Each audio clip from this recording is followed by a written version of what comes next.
Broadcasting from the business capital of the world, this is the Podcast Business News Network. And we are back now here with Charleston Reiki and Tarot, Dr. Laura Garland Griffith joining us. And she's here again to discuss all the ways she can help you as a Reiki shamanic, how do I pronounce it? Shamanic Reiki master. That's it. It's Shamanic Reiki master. Yes. And so much more. How are you doing today, hon? I'm doing well. Might sound just a tad off because we've got pollen insanity. We're in the middle of pollen insanity. So and it's warm where you are, right? Because it's warm in New York today. It's like 60 degrees. We're actually only supposed to get to 69 today. So I don't know. Only, yeah, that's warm. That's warm for us. Yeah. Well, welcome to the show today. It's Charleston Reiki and Tarot.com. And again, she's really here to help you and guide you with her tarot, with her Reiki, her holistic, healing. She's also an inspiration coach and so much more. And I know usually you pull on that, the tarot you pull out. And what did you find for us today? Well, apparently we're going philosophical today a little bit. Okay. So I pulled my 3 cards and looked at them and sat there and went, huh, for a little while. Okay. And then it hit me. We're doing energy today. Okay. And the energy of your being and what you're creating, and whether you're doing past, present, or future energy, and what that is creating. So I pulled love, blame, and worry.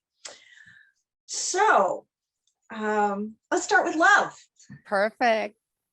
Love is a present energy. It's here and now. It's literally pulling you in the present. It's where we are when you're in that energy. You're here, you're now, your energy is focused. And it's love. So it's the highest frequency of energy.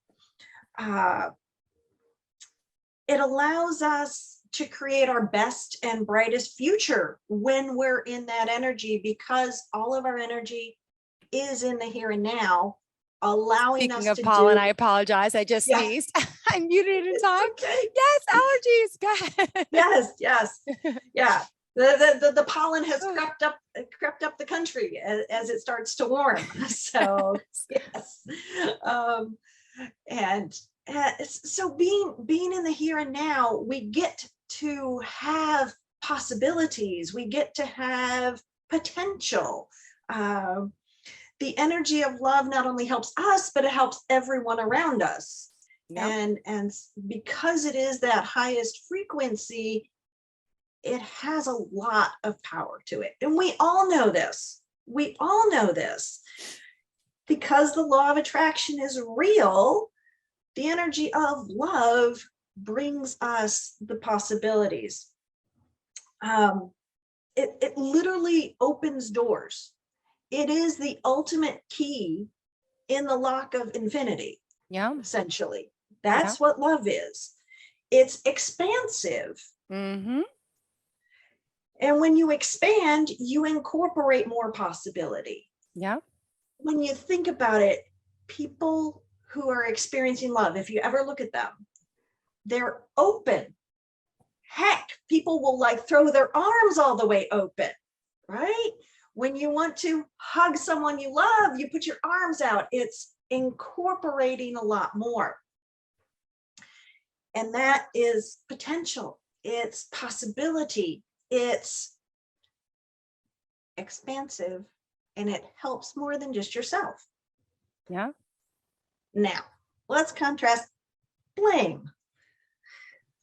Blame is a past energy, because to blame, we have to be thinking about an action that's already happened or something that's already happened.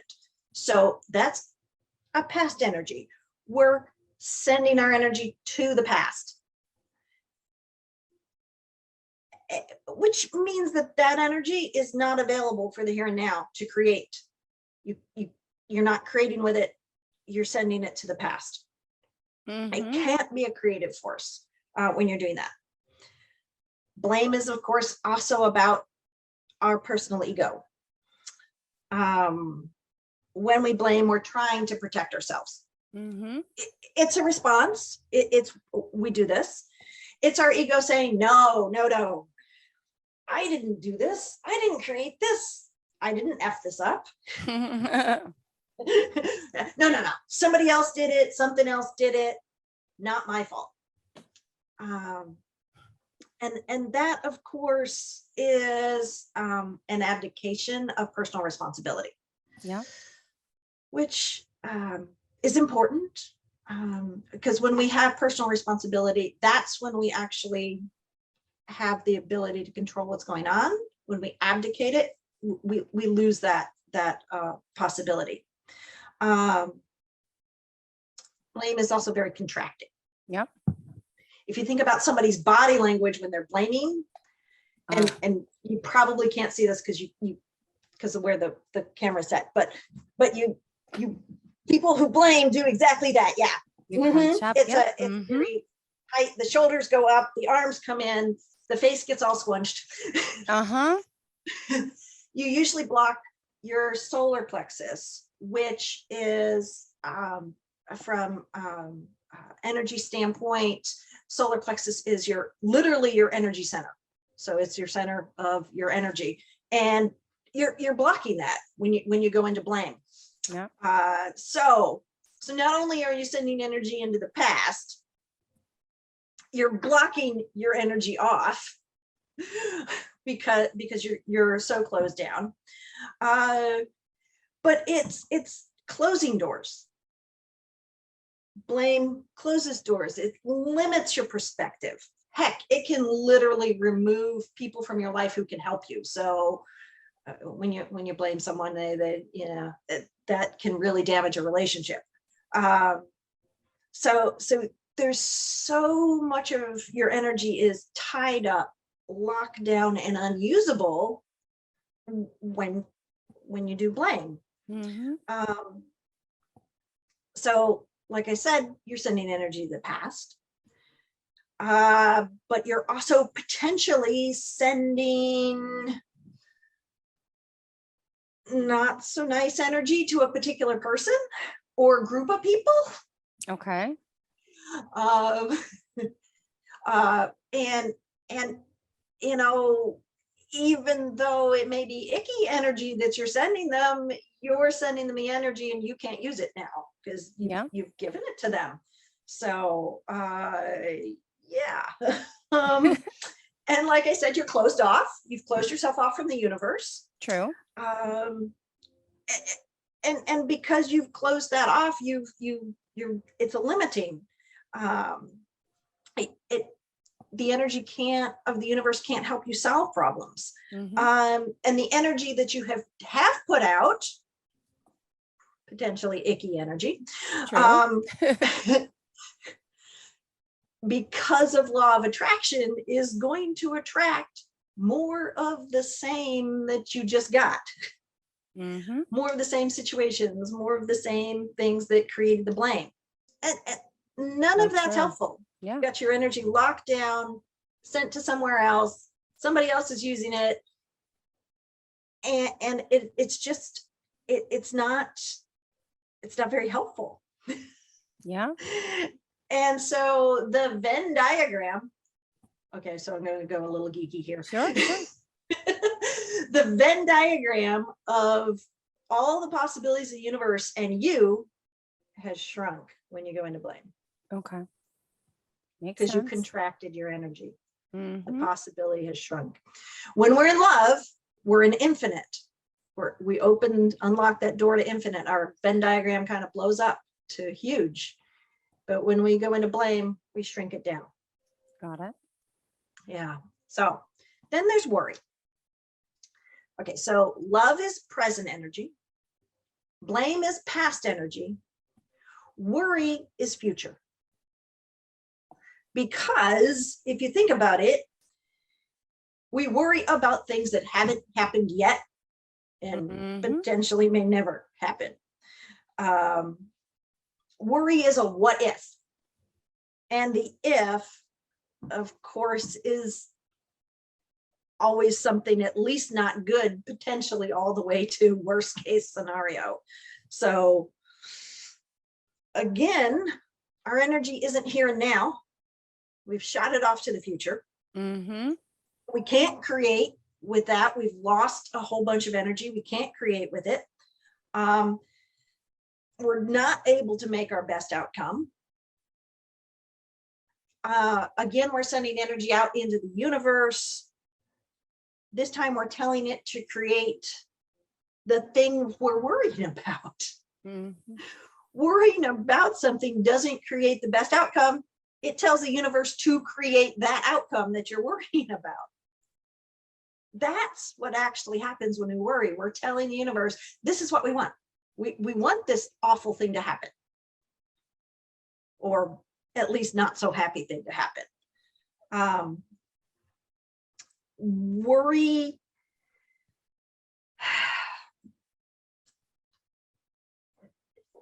again shrinks the energy. True. And it's an illusion of control. Yeah. Okay. Blame was, you weren't in control with blame because you weren't taking responsibility. Worry is an illusion of control. You're not controlling a happy outcome by worrying about it. That's not what you're doing. And then we have the Venn diagram again. Worry shrinks us to thinking about only that thing that we're worried about. We can't see the other possibilities. So we've shrunk our Venn diagram again, which just, of course, makes things more difficult. Mm-hmm. When your perspective is focused on only this small thing, you can't see what's around. You can't pull that possibility in. You cannot be in that space. So love is open, loose, expansive, creating the infinite. Blame is tight, closed, contracting, creating more of the same.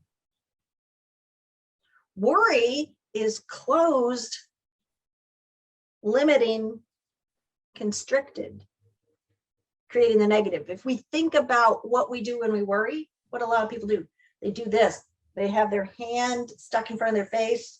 I'm trying to hide behind. Yeah, they're chewing on their fingers, or if they've learned not to chew on their fingers and suddenly their hands down here, or the other one often is, and again, you can't see it because of the camera position, but people will cross their arms really low in their lap and cover their first and second chakra, which are the centers of connection for family and friends. And so it depends on what situation they're worrying about, what they're going to do with their hands, whether they've closed off in front of their heart, so you can't connect there, and their throat, so you can't think and you can't express what's going on, or whether they're closed off in first and second chakra, which are our connection to our tribe and our friends and things like that. So again, body language will tell you everything about what the energy's doing. Love, we're open. You're usually relaxed and loose. Mm-hmm. Blame, you're tight and closed. And worry, you're closed and constricted, usually. And so I'll kind of ask people what they want to create in their life. Do you want to create the infinite? Do you want to create more of the same? Or do you want to create the negative? Because those are the options in this context. Yeah. So love creates the infinite, blame creates more of the same, and worry creates the negative. And we don't want to do that. We really don't want to do that. At least I don't think most people want to do that. Mm-hmm. But blame and worry are habits, actually. And habits can be broken. They really can. Yeah. Habits can be broken. So when we go into blame, that's us protecting ourselves. We're protecting ourselves for some reason. That's the habit that we've gotten into.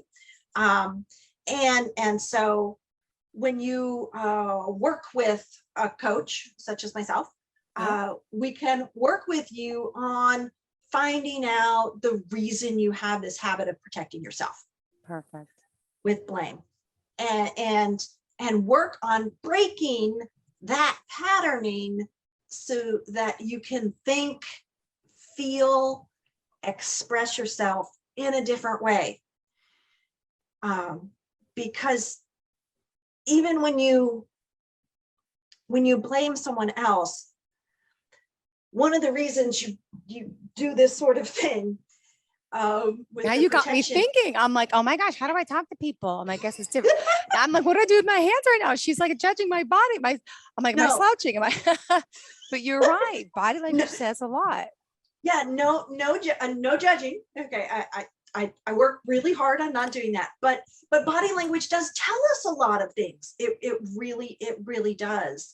And as a coach, I'm trained to really look at that, because you may be completely unconscious with what you're doing. Like, you may not even know that you do this blame thing a lot. It may not even really register that that's something that you're doing. And you may not express it out. It may all be in your head. You may be like, oh, I didn't do that.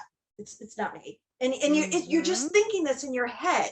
It's all just in your head. And who knows where it comes from. It may come from a situation when you were a child. It may have come from something that happened in high school. It may have come from when you were a young adult, whether you were in college or in the workforce or wherever.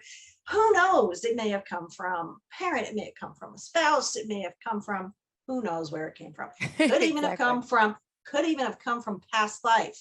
You could have had a past life scenarios that then make you protect yourself and do the blame.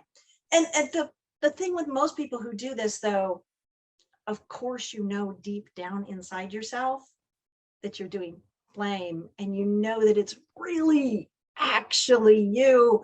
And so sometimes there's anger with it, and that anger you send outward, but really you're kind of angry at yourself, especially when the solar plexus is closed off. Solar plexus is often related to the adrenal glands, which is often related to anger. There's whole Eastern philosophy of medicine there kind of tied in. I shrunk it down to a few seconds. But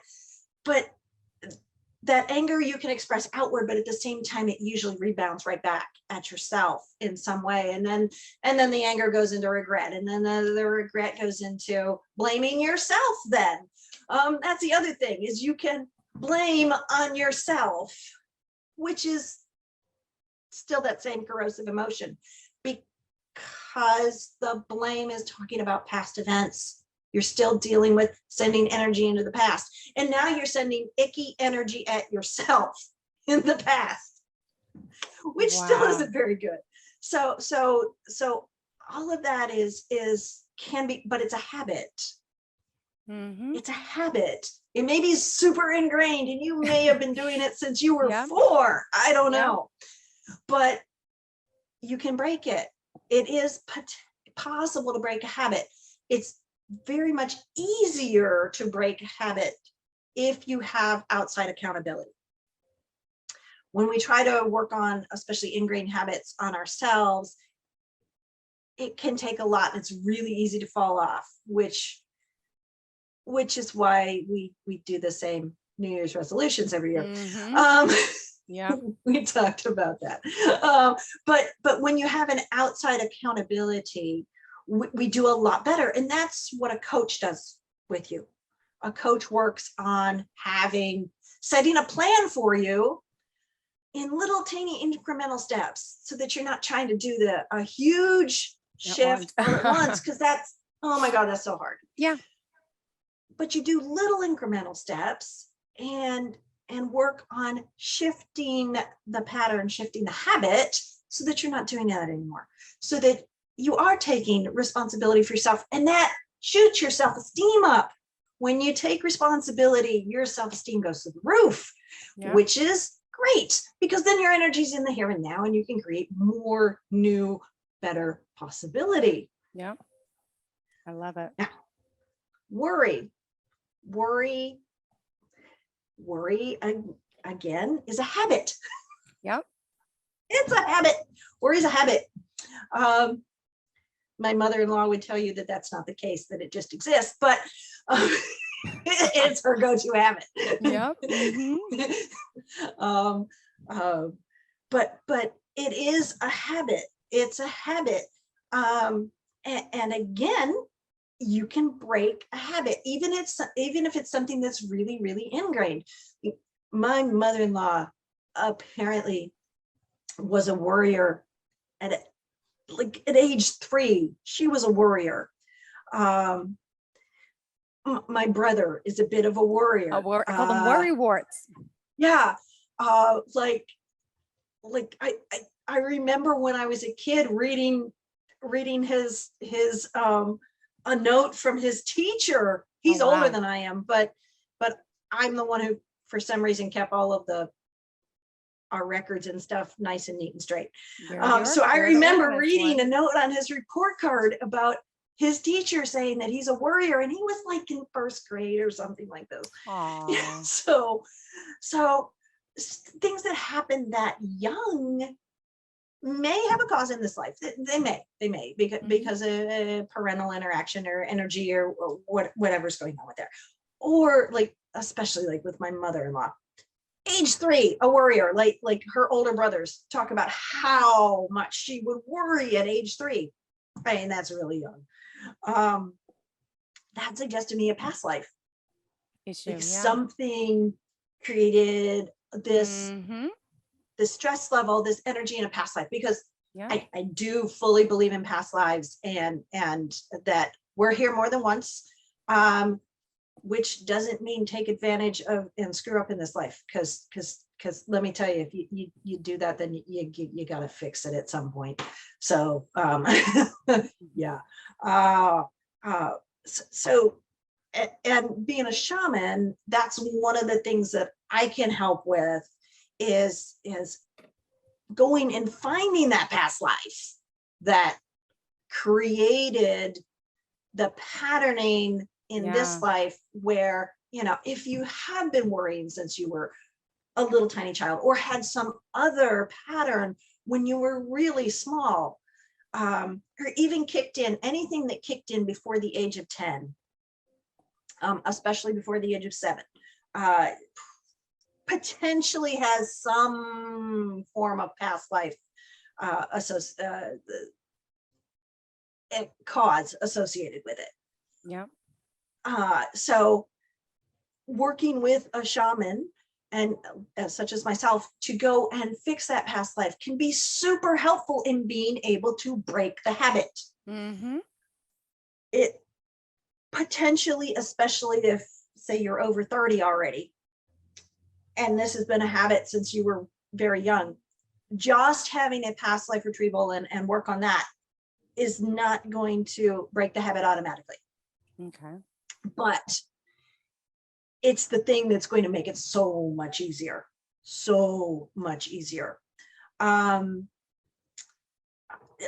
Past life work is very interesting. My husband does past life regression. Yes, he does. Cool. He actually started out as a hypnotist before he became a counselor. So he's a master hypnotist, and he does the full past life regression, where you go and experience the past life. Wow. Which can be totally cool if what you're just doing is, going to have some fun and just go to see a past life. But at the same time, if you land in a past life, like when I work with people I do a past life retrieval, which is a shamanic process where I go back and look at the past life and work on healing whatever was going on in the past life. When I do that, I see it. It's like I'm standing in your life and seeing what's going on. Not actually a movie. It's more like I'm literally standing in your life, following you around and seeing what's going on. But you're not there. Some people who are super visual and have a really good ability to kind of release and potentially journey like that. I've taken others on a journey back so that they could go to a particular point when they had to fix something. And that can work really well. But most of the time I don't do that with a lot of people, because when I'm going to go explore somebody's past life, it's not a happy life. Because that's the reason I'm going. I'm going to fix something. Yeah, you don't go fix something that's perfect. Nice. Yeah. So I don't get to see the happy lives. I get to see the ones where warlords did terrible things, or slavery of some variety. You can imagine the horrible, rape, pillage, murder, guillotines, all kinds of war, terrible things. I've seen family feuds that are horrible, all of that. And so I often don't like to take my client on a journey back to that, because it's trauma. That's why I'm going to fix it, is because something very traumatic happened.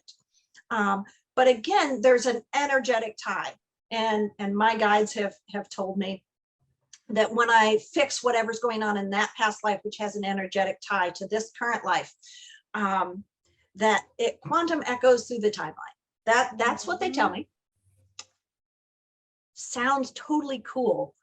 I still haven't quite figured out exactly what it means, but it works. That's the one thing I can say, is it does work. When I was training to do this, of course, we work on each other. And were you able to find out about your past? I did. The gal working on me ended up finding out 2 past lives. And usually you just go back for one, but I've had multiple teachers tell me I'm a little different. So, what the heck. Could I ask you what they told you? Do you mind sharing? Sure.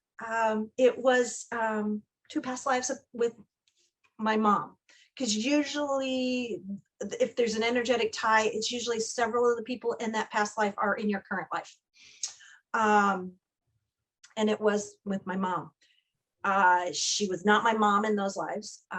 It was 2 villages, and one somewhere probably in like Romania was the gal's guess. And the other was believed to be possibly like Martha's Vineyard or someplace like that. The gal had actually visited there, and she's like, this coastline looks like that. But well in the past. And in both cases, my mother had issues with me. I was a female, she was a female, and got me thrown out of the village. So was it a jealousy issue? Yeah. And yeah. Do you mind me asking how your relationship with your mom in this real life has been, or was? There was a lot of jealousy issues. Wow. Yeah, there was a lot of jealousy issues. It keeps coming back and it repeats itself. Yeah, because she got me thrown out of the villages, and in the case in Romania, well, the wolves found me. Because it was winter. Yeah, it was winter. Thank and goodness. The wolves found me. The case in the United States, potentially I was gonna walk off the pier into the frigid Atlantic, because it was winter both times. But we worked on it, and because I could journey also, we worked on it and got myself to not feel so horribly. Yeah. Don't know whether I still did that or not. Okay. I don't know. But after that, my ability to relate to my mother shifted dramatically. Wow. For the better. Yeah. She didn't change, but I did. And my ability to relate with her, which was really good, because that was just a couple years before she passed. Yeah. And so that was really very helpful, but it allowed me to shift that pattern. that pattern of relationship that we had. Need. A lot of us do need. Yes. So, the weird blame game that the two of us had been playing with each other for, at that point, 44 years. It was much deeper than that. Wow. 45 years. I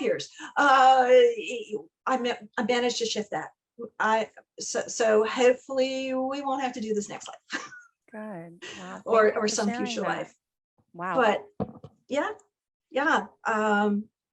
the shamanic work really can be super powerful stuff. And then you combine it with the coaching so that you can shift the energy, break ties, patterns, change the dynamic, behaviors, so that you can then have your energy to yourself to be able to create that new future in nice steps so that it isn't overwhelming. And that's the lovely combination of being able to do shamanic work and coaching all at once. Great. Can I ask you how we contact you?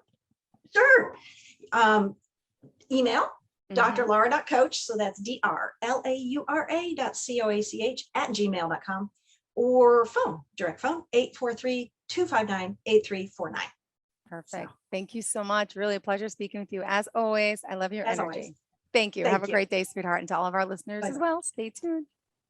Are you looking for even more of the podcasts and hosts that you love? The Podcast Business News Network is proud to announce that you can now listen live on the MyTuner Radio and online Radio Box apps for iOS, Android, and the Amazon App Store. Or check us out online. Search for Business News Network on mytuner-radio.com, or search Podcast Business News Network on onlineradiobox.com/US so you don't miss a minute of the action.